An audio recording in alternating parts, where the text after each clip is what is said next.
Chapter 8. History does not happen, it is made. My cherished Nigger son, in reflecting some of the things that I wrote to you about, another old thought sprang up to the surface of my mind. Nigger history. There are those among us today who advocate that the spirit of a people is refined if they know something of their history. This places our niggers in the most peculiar historical dilemma in the history of all history. Hear me, my son. History is not something that just happens. History is something that is made. Of all the history which you have inherited, none has been a recording of truth. For history depends upon the skill and imagination of those who write it, and upon the sanction of rulers who approve it. History is simply a text of dates and descriptions of events, skillfully compiled and composed to control the thoughts of the unwary. The nigger, my son, is in dire need of writers who dare to tamper with the distortion that we call history. If we could make history, we must forsake caution and reject the inclination to conform. For caution and conformity are two qualities of man which deprive him of his oneness with God. It is a proven fact there is no history for a people who embrace caution and conformity. History is a record of interruptions, dates, events, and names of people who dare discard caution and conformity. If you will conform and agree to become a Negro, then there is no place for your name nor your existence in any history except as a token footnote note to alabaster history and scripture. But to be a nigger, which you are, is a different thing, for you then ignore and caution and interrupt the process of becoming a Caucasian. This is making history. Remember, Christianity began when a man named Jesus interrupted the process of becoming a Jew by throwing caution to the winds and refusing to conform with the process. And look not back to Africa to find a basis for your existence, for Africa was not lost in conformity. Africa has been lost from the very first day when tribal chief sold one of his many wives to a Caucasian missionary for a rope of glittering beads and the salvation of his soul in Jesus Christ.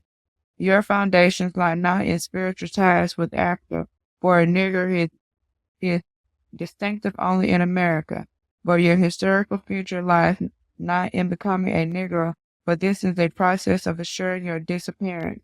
When we have interrupted this process, then we will become makers of history. Throw caution to the winds and refuse to conform to the concept of Negro behavior. Thus you might leave some heritage in history, that your children might one day become rulers of nations. Remember, the truth and proof of any history is based upon the people who dared and created it. There is no history for any race of a people who conform to become some other kind of people. I am sending you now, along with this letter and origin, how the history of niggers began. I will not contribute to our progress and to oblivion. These you will receive sufficiently from textbooks and teachers and our modern factories or imbeciles, which we know as public schools and colleges. What I have written is rather to give you a basis for understanding that niggers are and how they became to be what they are and why they conform to the niggerate of making themselves over to become Negroes. They have divided themselves into non-existent classes, my son, patterned after the decadence of a Judeo-Christian social structure, to which they pay homage and worship, but like unto apes and monkeys, they perform an ego, ignoring the facts of their human existence. There can be no class of man nor beast based on the mimicry and emulation of conduct of some of their species and creation, so distinctively different from themselves. Remember, there is no such thing as a social class structure among American niggers, my son. Still, there are those amongst us who would become Negroes. What have you believed there is? From my very unique inception, niggers have divided themselves into groups, which they would prefer identify as classes. I would now submit you to a history of their origin, that you might better identify and distinguish these groups and understand how they actually came into being. Group 1. Niggers. These are the unnatural, pale-skinned aspect of our people, octoroons, quadrants, mulattoes, etc. The most physically pronounced bastard among us because of their light skin. Caucasian features and their heritage is made so at first through the forceful submission of our women to rape and sexual gratification of Judeo-Christian masculine lust, but later they were produced through the willing submission of our black women through their own worship and adoration of the Caucasian and their acceptance of white superiority over the color black. Many of this group might be discernible as niggers to the naked eye, but others just as likely not, for in their fear and hating themselves, such niggerators have crossed over the line and lost themselves in the limbo of passing for white. Group 2 niggers. These are niggers who, due to the happenstance of birth, are denied the physical distinction of Group 1 because of their obviously Negro externals such as skin color and hair texture. So they compensate for it internally. It is mostly these who create the caste and class system among their people based upon a nigger's willingness and ability to form and emulate the Christian Caucasian in spirit, speech, conduct, and philosophy, no matter how unnatural, immoral, or distasteful. Their physical colors may vary through a spectrum ranging from blue, black, brown, beige, yellow, and near white. When they were not discernible by colors of their pigment, you would distinguish them easily through patterns of proper talk, speech, philosophy, and quite often profession. They would usually show embarrassment or uneasiness in presence of a nigger, brother not of their own educational and cultural background. The embarrassment will become more pronounced if there is an influential Caucasian along in the company. Their professions will range from professional doctors, teachers, preachers, public speakers, writers, and white-collar workers. Generally, they will announce that they are themselves middle-class Negroes. They are the amateur and professional racial prostitutes of black spirits, mind, and flesh who would sacrifice all to hasten the time when there will be niggers no more. Group 3 niggers. These are the bulk of our nigger people, the unfortunate amongst us. All nigger humanity in its most natural form, generally called common bred and low class by the two aforementioned groups of their people. These are the Negro racial outcasts, the rejected, and the rejectors, due quite often to their unwillingness to conform with the customs of Caucasian Christianity in conduct, manner, and aspiration. Whereas this group is often a product of improper schooling and formal training, from among them come those black people who possess the highest degree of copeability, the only quality that will assure the survival of our nigger species. Copeability, my son, is simply an instinctive and natural facility for discerning honesty from dishonesty and hypocrisy from true. Excuse me. Now bear with me, my son, as we journey back to the time and place where I will show you how the origin and history of our American niggers began. Group 1, the Creole. I will begin this history with a story, for that is what a true history is, based on places and common people. Dates in chronological order, along with names of heroes and notable personages, only tend to distort a good history and direct it farther away from the actual truth. Although historical texts from which you were taught in school may prove of some interest to you, they are all white, pure, and good. Such histories are but useless to a nigger who is searching to learn something of himself. Such texts are also detrimental to the hapless Caucasian student, for when the experiences and participation of the black man are deliberately deleted and never recounted, then the actual truth of being a white man is filled with folly. The reality of whiteness will ever depend on the degrees readily measured in pure black. Though our national textbook historians will acknowledge the importation of African slaves to America as a contributing factor to the survival and development of this nation, they have never accounted for the development and growth of the nigger nor the process and means by which our niggers came to be recognized and titled as Negroes. Actually, it all came about through will and design, my son.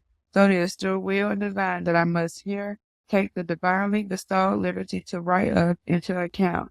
For by teaching you to forsake your niggerness and niggerism, he, the Caucasian, thus teaches you to forsake your birthright by teaching you to accept the title Negro, which has been invented by him solely for his own convenience, and then you will have not only forsaken but relinquish claim to all human rights except those which he elects to grant you.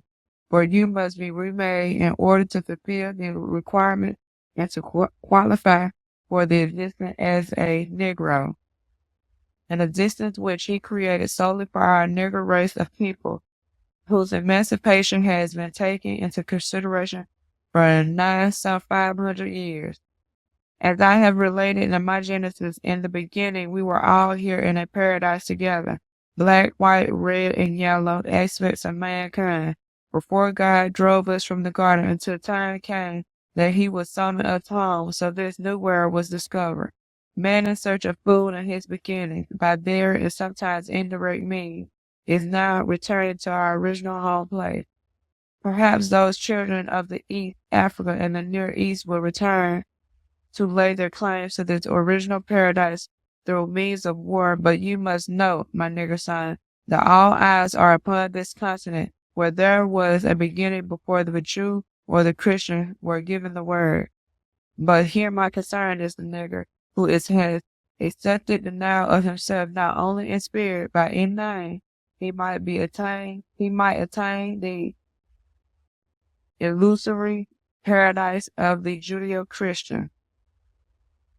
It was their search for God, who has always been synonymous with wealth and gold and silver to the Jew, Gentile, and Christian. They sent the Christian crusades on their way to free the Holy Land. It was still this search which inspired the decadent queen of financially bankrupt nations to finance an expedition of desperation headed by an unemployed sea captain after he had sat and listened to the stories told to him by a well-journeyed nigger black sailor, so as history tells us, Christopher Columbus discovered a new world. He did not know, my son, that he had made only rediscover an old one, the original garden, for God had begun calling his children home, from which he had once long ago driven them in confusion. Columbus himself, in his ship laws, which are hardly ever included in the historical textbook, revealed that he had sighted black Africans on his continent as he sailed in to make his discovery. So thereafter the Caucasian Christian came bringing the word to heathens as they plundered the land of his wealth, while laying claim to it in the names of Christianity and their countries, Spain, France, England, Portugal, Germany, and the Netherlands. But they were unable to survive as white men alone. Though our niggers were brought forth, though in chains and shackles they returned, for God had also called them home. Now the origin of the distinctive group 1 Creole nigger species had their beginnings in the French colony sometime shortly after 1682, when LaSalle had claimed a vast territory of the New World and named it for the church and his king Louis the 14th of France. It was a peculiar circumstance and situation that brought this Creole species or group 1 aspect of niggers into existence and being. Unlike the British Empire, France did not empty her women's prison of convicted prostitutes and ship them abroad to American settlements so that the sexual needs of their colonists might be taken care of. So there was naturally the conspicuous absence of females among the Frenchmen who came to settle this land in the name of their country. But to solve this problem, King Louis XIV commissioned Anthony Crozat, a French slave trader, to bring annually 1 shipload of African slaves from French Guinea to this American colony. Among these, about 1/2 would generally be women. They were evident at the founding of New Orleans in 1718. Thus, with the arrival of these black slave girls in the New World, The Creoles or Group 1 niggers had their beginning. For unlike their English, Dutch, German, and Portuguese counterpart, the Frenchmen were more concerned with exploration and settlement of America than with profits resulting from slave breeding. There was a peculiar custom among French American settlers which brought forth and gave rise to the Creole or the Group 1 aspect of niggers. Generally, whenever a French slave girl came enceinte, pregnant for her white master, he would graciously set her free, so that their offspring would not be born into slavery.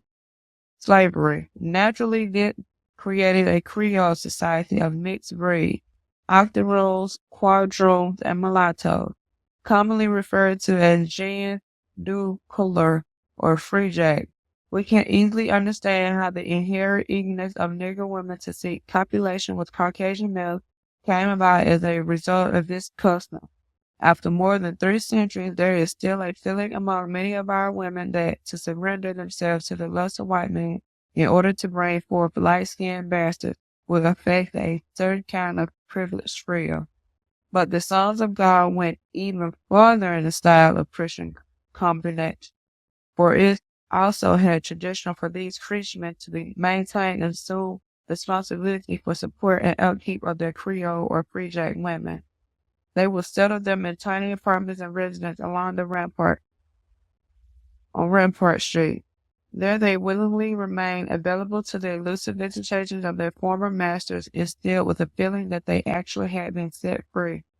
The most fortunate among the Free Jacks or Creole offspring of this origin were frequently sent back to France to live, while others would be sent north to become educated in American schools such as Harvard, Yale, etc., and encouraged to cross over to enter the limbo of the past of LeBlanc, past for white. In order to escape the stigma of slavery and niggerism, the Creole majority, however, who were afforded such advantage, remained to live out a most distinctive existence before dying in the mother city. For the Creole males of this group, lifetime occupations were designed. They were destined to enter apprenticeships, learning to master the trades of the Free Jack, to emerge as blacksmith, bookmaker, bricklayer, plasterer, carpenter, cement finisher, house painter, stone forger, stevedore, or seller, or the like. The fortunate ones might be trained to become a tutor, fencing master, sword maker, gunsmith, tailor, or fashion designer. The fate of the Creole female was marriage to one of the above, but not before her virginity had been placed on the block to white men, especially if she were attractive. It was for the latter purpose that she would be maternally reared and trained to successfully catch the eyes and become the successful concubine of a Christian Frenchman. Mothers taught them early the worship of white color and blood strain. The mother's portion was the daughter's future with a white man. The young Creole girls were strictly supervised, trained, and coaxed in the art of vanity, dress, music, and dance, needlework, poise, grace, poetry, sometimes reading, writing, and horseback riding might be included, dependent upon the mother's former background. Such virtues, along with their Catholic chasteness, especially virginity, would be their major selling point, enhanced by their natural physical feminine attributes. Upon reaching the proper age, generally as early as 14 years old, they would be formally introduced and presented at the Bal du Quartier Bleu. Such affairs, along with the girls, would be closely chaperoned by the mother and attended exclusively by white men. The admission prices of $5 and $10 assured a general attendance of only the wealthy. Ironically, this practice was modified by the very church of whom these girls were converted, and whose very doctors emphasized chasteness and abstinence with carnality as prime requirement for salvation. The structure in which the quadrant balls were frequently held now serves as a convent for Catholic nuns and is located in the very shadows of the celebrated St. Louis Cathedral. Today, alongside the cathedral, there is a concrete walkway by the name of Antoine's Alley, titled so in honor of a priest who became a legend as he maintained from 10 to 13 of these attractive young Creole girls for the sexual convenience of himself and visiting friends. Even ran complaints to the Pope at Rome by other priests to have him removed for such notorious indulgences. It veiled nothing but having an alleyway named in commemoration of his holy name. The quadrant balls were held in high fashion under the ancient scrutiny of the sparkling mothers and grandmothers who watched nervously from their seats as the girls went about dancing the minute, flirting quirkishly from behind fluttering fans as the clergy and Caucasian gentry looked on their appraisal and speculation. Upon their request, girls would also dance and hold conversation with the male patrons in attendance. When some attending Caucasian male become enamored and enchanted with the charm and potential of some Creole beauty of his choice, he then would formally approach the chaperoning mother and make arrangements to become a sponsor, patron, or protector of the land. This generally consisted of promises, financial support, lodging, dress, and food, along with pledged responsibility to the offspring which might well come forth as a result of the communion. The mother would barter for the best agreement on her daughter's behalf, which frequently would include luxuries such as jewelry or a horse and a carriage. Creole mothers dealt shrewdly, for they mostly would also be dealing on behalf of their own personal existence and survival. Generally, when the agreement was reached, the mothers would move in with their daughters to supervise the household, prepare food, and nurse children who would most assuredly be born. Through generations, the beauty and the charm of these Creole women became legendary world over. Even the Spaniards continued the practice when Louisiana was ceded to Spain. Their presence on the streets of New Orleans and attendance in the second balcony at the opera would cause frequent consternation and stir among the legal wives of their Caucasian patrons. So obvious became the displeasure and discomfort of the Caucasian wives of Louisiana that they prevailed upon the Honorable Governor Claiborne to enact a statute which stipulated all gens de couleur, when appearing in public, must wear tignons on their heads, for without such it had become impossible to distinguish the race or Negro ancestry of these Creole women. The customs and culture of the French and Spanish Catholics, along with the Creoles, Nigger Free Jack, were zealously guarded upon the arrival of the American Protestants with their common Jack Nigger class of darky, house and field darky, after the Louisiana Purchase. They even ostracized them socially, which forced the Kaintuck Americans to build a sector of the city for themselves on the south side of the Big Canal. Thus, Canal Street became a divisionary line between the old city and the American sector, uptown, which is presently known as the New Orleans Garden District. Through enterprise, business, trade, and skill, the wealth of Creoles, Group 1 niggers, flourished. At the time of the Civil War, Free Jack had amassed property and wealth which totaled to more than $14 million amongst themselves. But alas, when the Civil War ended, the wealth of the South became depleted, along with the prominence and distinction of the Creoles, for now all Jacks had become free. So many escaped to become white by crossing over the color line. The others in confusion formed themselves as a settlement called Creole Section, just back of town, which is called back of town, below the old city, creating a society of their own, neither black nor white. They saw a spiritual and social escape from the distasteful category and classification as Nigger. distorted to speaking in their own particular Creole language, a corrupt and illiterate patriot of combinations and contradictions of vulgar French, Dutch, German, English, and Spanish tongues in order to converse with and among each other. They call this speaking Creole. They shun all social and spiritual contact with the Protestant church and black American niggers from uptown who had also become free jacks as a result of Union victory in the Civil War. They prevailed upon the Catholic Church to establish parochial Creole schools that their children would not become contaminated with less Negro. They supported their own Catholic churches, which discouraged the attendance of the dark-skinned Catholic their mother church obliged them.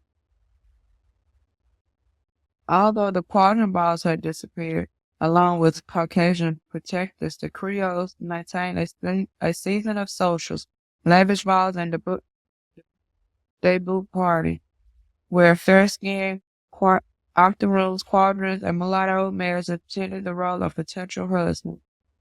The prerequisites of attendance of these Creole socials for males here gotta be light, bright, and damn near white, with good hair growing on his head. Many of the mothers would encourage illicit sexual congress with white men for their fair daughters in order to keep the blood strained white and pure. The Caucasian Creoles, niggers that successfully crossed over, made shambles of historical records in the Cedar Hall and in the Cabildo. They burned records and destroyed pages from the archives which might prove and establish the taint nigger bloodstream. Louisiana emerged the only Confederate state where citizens might file suit in the courts of law to be declared as white or Caucasian. Its statute reads that one is a Negro who, wherever there exists a perceptible trace of Negro blood. How can Negro blood be perceptible except through external appearances, my son? So many of the Creole descendants did survive, my son, to attain the legal status of the Caucasian, while others remain as colored privileged Negro caste. Quadrant, octoroon, mulatto, boasting their pride of parlor and features were indicated their pronounced blood relationship to the Caucasian conservatives of Christianity. These are our Group 1 niggers, who would believe that pale color affords them a distinctive status of class. Group 2 niggers, integrationists, or nigger progressives. These are the shady aspects of our people, shaded in spirit and thought as well as the physical colors of their pigment, which range from yellow, beige, brown to blue-black, but their physical colors determine as a rule the degree of self-hate harbored for their fate of being born as black kind. And because of this accident of fate and birth, they strive, clamor to grow, conform, and concede to become black models of Christianity, vying for recognition as a class among Caucasian Negro. They would accept to be a class in the middle of modern humanity as Negro, implying growth and escape from the distasteful stigma of being black, the color which Christianity considers godly. These Group 2 niggers, my son, are the direct descendants of those savages, the tribal African chiefs who bartered the first black bodies of their men, women, and children into the bondage of slavery to obtain the graces and good favor for himself from the Christian missionaries and Caucasian traders whose pale skins he preferred to that of his own. This heritage was passed on and brought to this continent, perpetuated during the period of American slavery. Progressive blacks became the house niggers, based on conformity and adoration for the Caucasian master and his Christian godliness. The common-bred black men and women who would not so conform were being so rejected, disposed, dispatched, or to destiny as field niggers. They arrived in the mother city both good and bad. Blacks chained together to be bought, sold, traders chattel, to be sent as beasts of burden until death, until the fields of sugarcane, cotton, and tobacco. There on American plantations, black women were bred, and their offspring snatched from their breasts and bartered as commodity to enrich the coffers of the master. As slaves, the group two niggers produced the Protestant preachers who willingly, for the master's good favor, led his black followers into conformity and sentence, docility and conduct for the convenience and pleasure of the master. Even more to gain the favor, the nigger preacher taught prayer and forgiveness for all the sins which the master had committed against him. He encouraged black women to submit their bodies to the master, that they might conceive children which he, the preacher, might baptize in the name of Christ. Thus my son, the Negro preacher, had become the white man's replacement for the tribal chief, who originally sold us into slavery. And even during slavery, the Nigger Protestant preacher had come to the fore as leader among Group 2 Nigger progressives. When they heard the news ending the Civil War, Lee done surrendered to Grant.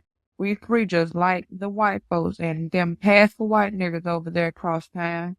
So these Group 2 niggers reformed their progressive settlement directly back of town of the masters Americans of Barton District to become trash keepers, handymen, butlers, waiters, cookers, gardeners, liverymen, and maids.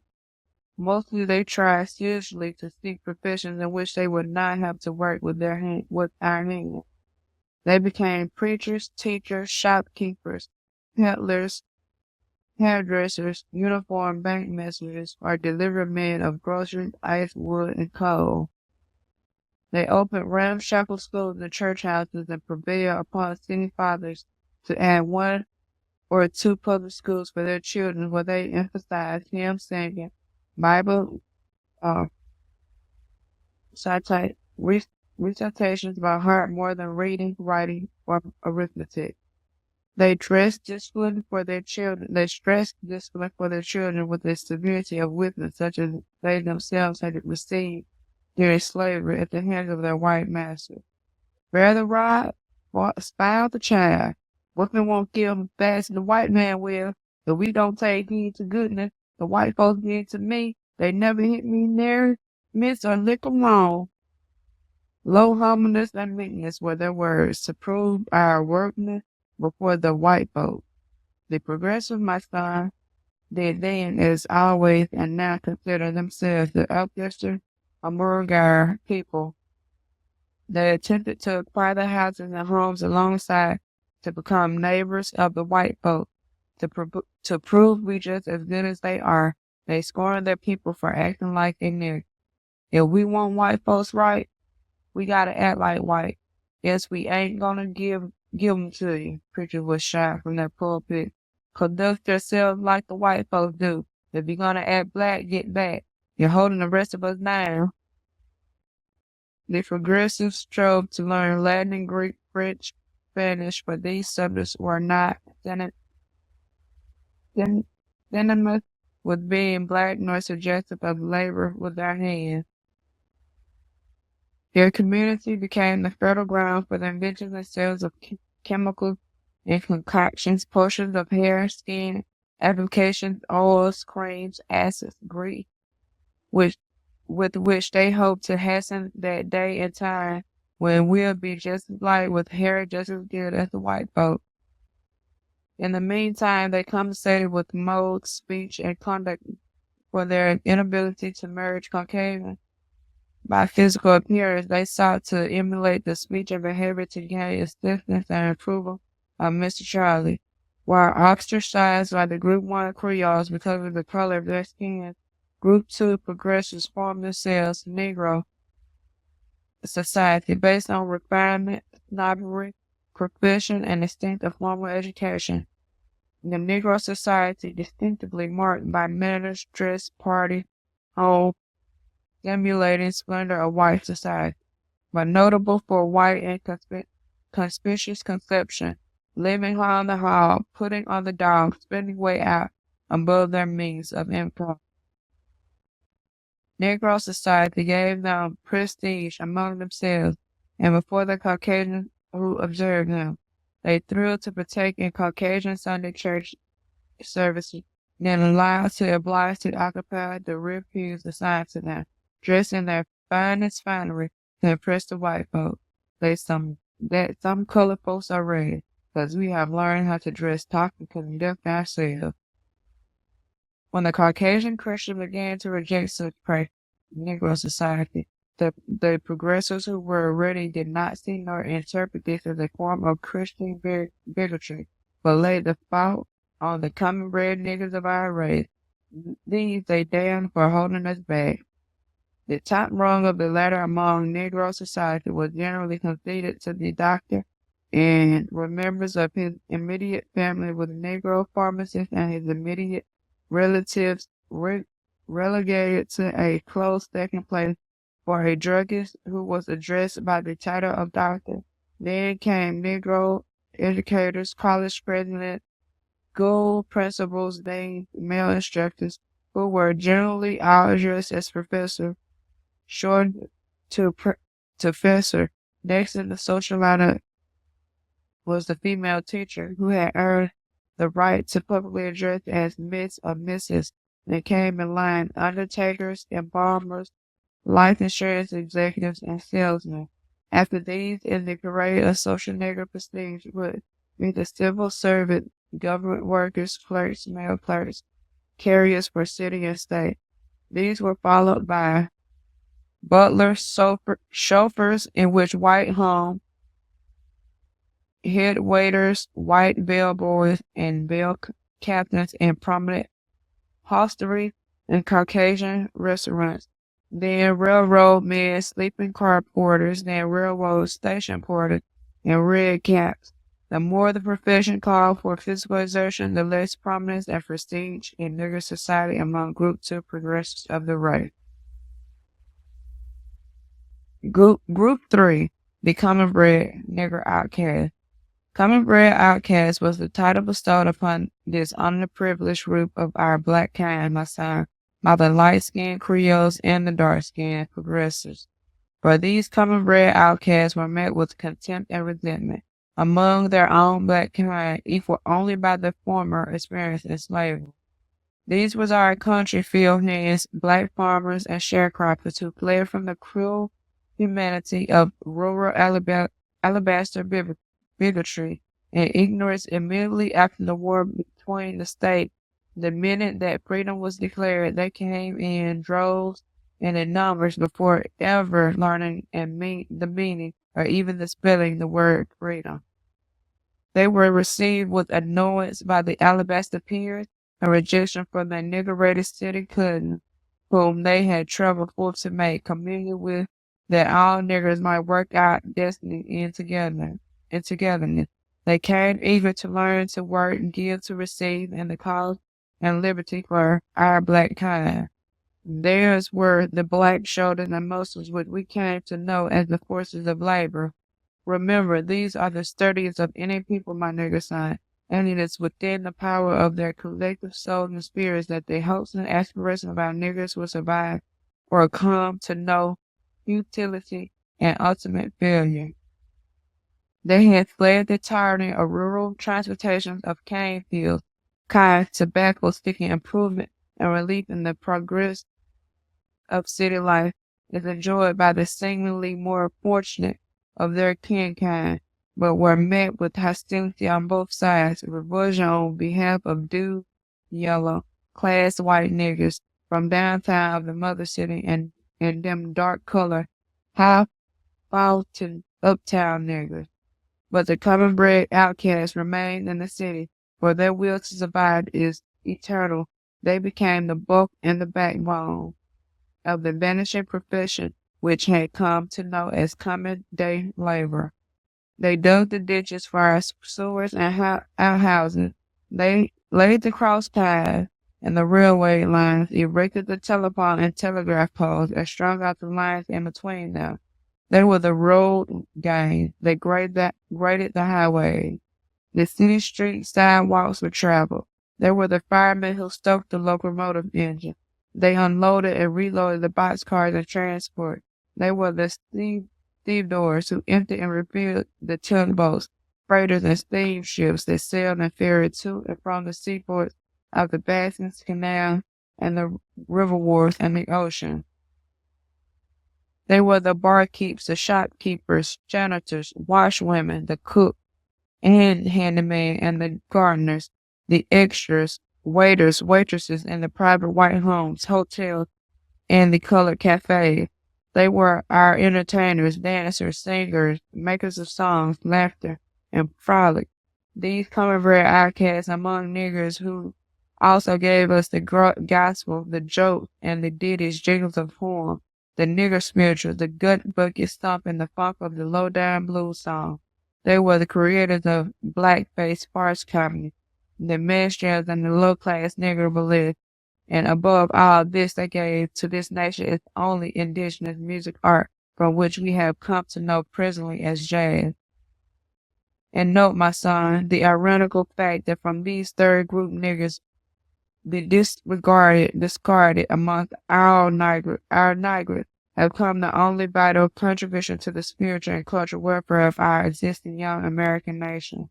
While unable to find social or even physical placement among their native black cousins of the city, these newly arrived families of the common-bred outcasts created their own settlement around the swamp edges of the city outskirts, built their lintos and shacks along the city dumps of wood boxes discarded and rusted in tin roofings and the lumber of dismantled shipping crates.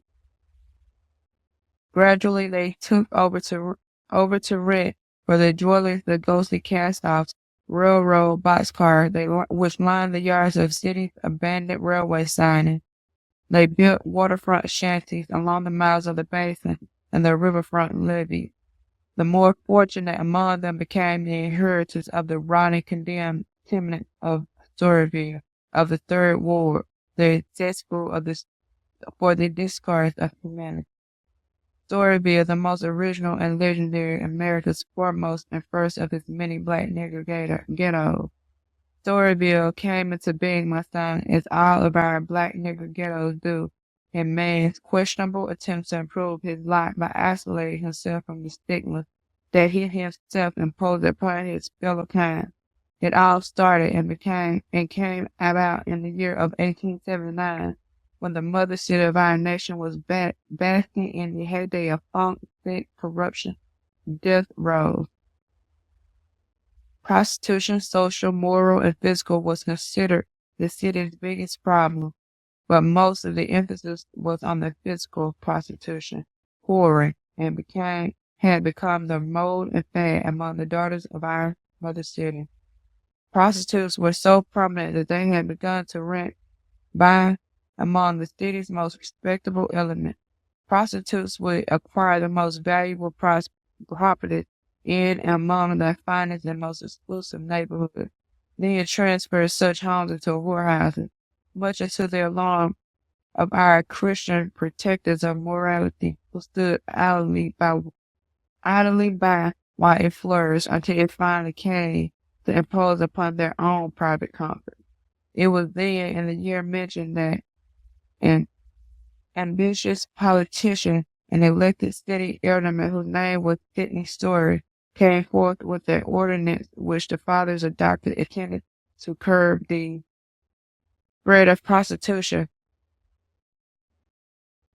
In essence, the ordinance read thusly: "It is hereby unlawful for any woman notoriously abandoned to lewdness or prostitution to occupy, inhabit, sleep in any house, room, closet, or corner located without the following street," etc.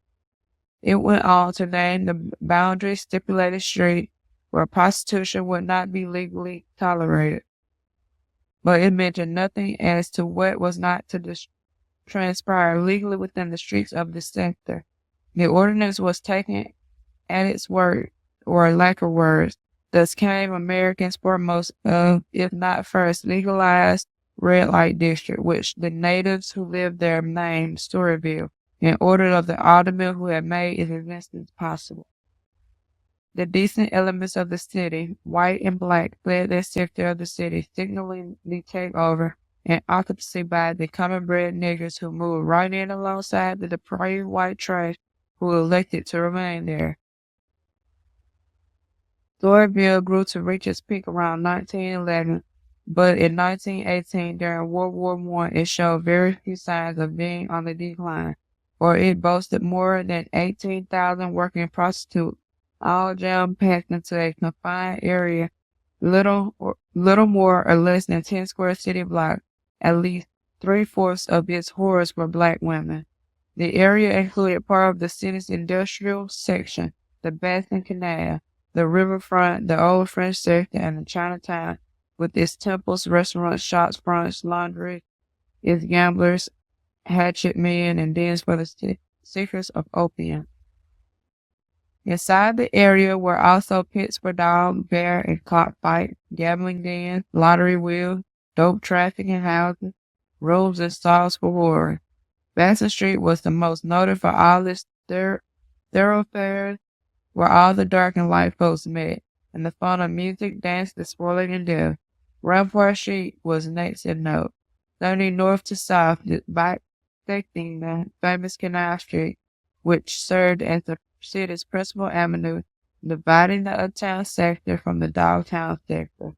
My nigger son, you will rarely or never hear mention of the names of our nigger kin who made Storyville live, except perhaps in the legends and the songs which were faithfully disappearing as we make our racial beings to integrate and vanish into the futility of Caucasian existence.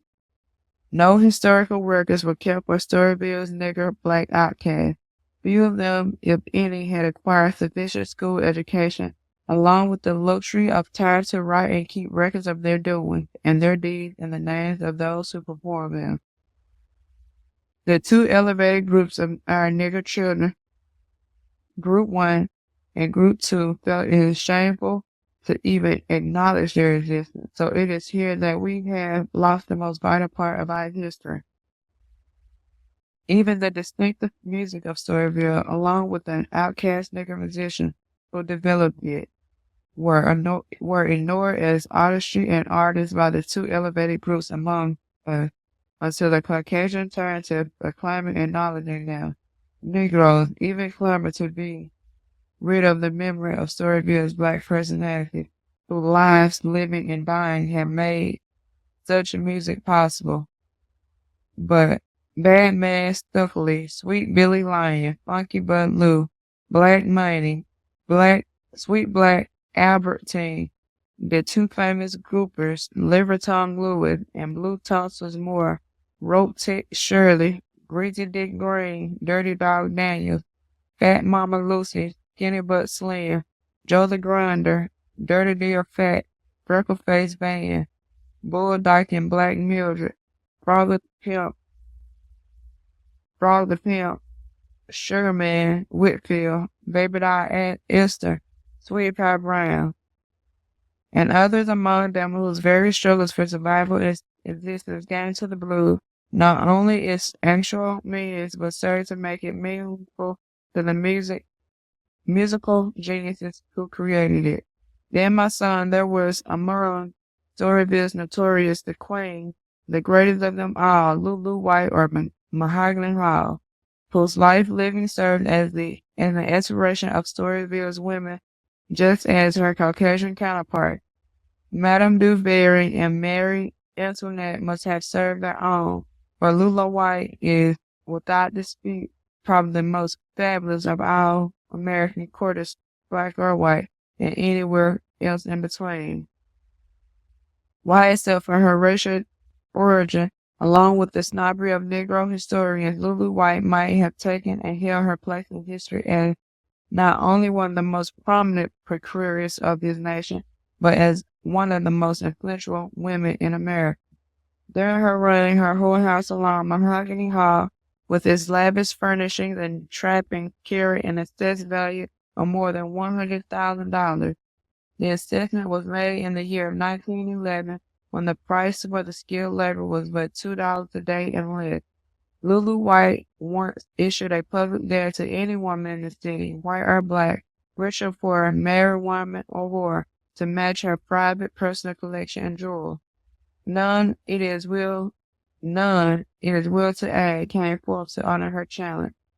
Lulu White and her lavish showplace Mahogany Hall were both listed #1 in the Blue Book, a printed publication containing names, addresses, even pictures of the city's most prominent warehouses, which would be purchased at newsstands for 25 cents a copy.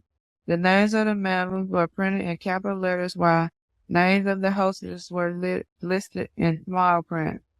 Louis Satchmo Armstrong, who used to once entertain at Mahogany Hall, was a song included in his music repertoire, which is titled Mahogany Hall Stomp. As to the power and influence of this woman, my son, Lulu White, holds the enviable distinction of becoming the only woman in American history to ever be pardoned from federal penitentiary by a president of the United States. She was convicted and sentenced to a federal institution at Atlanta under the federal prohibition law for selling beer to a soldier.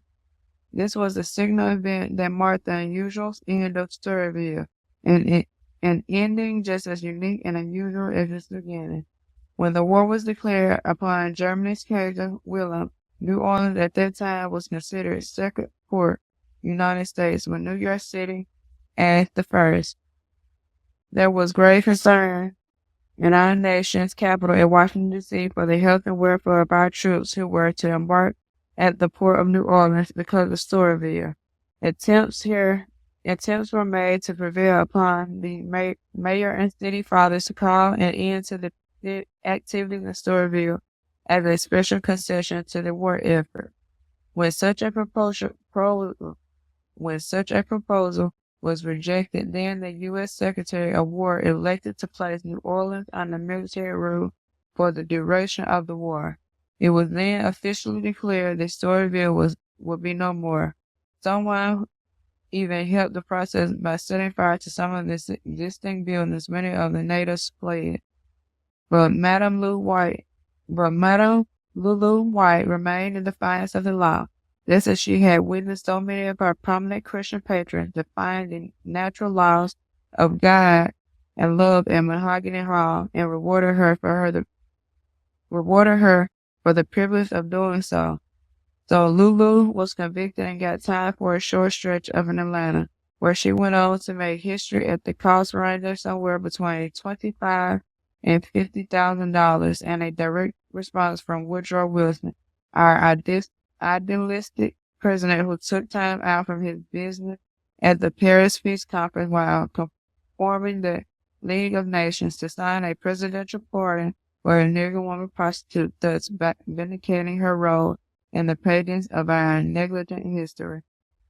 As a rule, my son, the highest aspirations for our youngest Niggerine daughters who chance to be born among Storyville's common-bred outcasts was to grow up with the hope and prayer of one day living and working out of Mahogany Hall and getting to something like Lulu White and her girl.